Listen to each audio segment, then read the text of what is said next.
নমস্কার, আশা করি আপনারা সবাই ভালো আছেন। আজকে আমি একটি নতুন মন্ত্র নিয়ে এসেছি।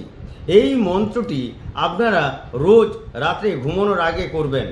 যারা আর্থিক সংকটের জন্য রাত্রে ঘুমোতে পারছেন না, প্রচণ্ড মানসিক টেনশনে রয়েছেন, কিংবা পারিবারিক অশান্তির মধ্যে রয়েছেন, কোনোভাবেই গৃহে শান্তি আসছে না, বাস্তু দেখা দিলেও এটা করতে পারেন। এই মন্ত্রটি প্রতিদিন রাত্রে 16 বার করে পাঠ করে ঘুমাবেন। দেখবেন নিশ্চিন্তে আপনার ঘুম হবে এবং আপনার পরের দিন সকাল থেকে জীবনে সমস্ত কিছু সাফল্য আসবে। মন্ত্রটি কি? মন্ত্রটি হচ্ছে ওম হর হর মুকুন্দে, ওম হর হর মুকুন্দে, ওম হর হর মুকুন্দে। এই নাম্বারটি 16 বার রোজ পাঠ করে ঘুমোবেন।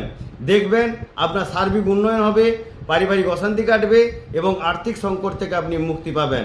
নমস্কার।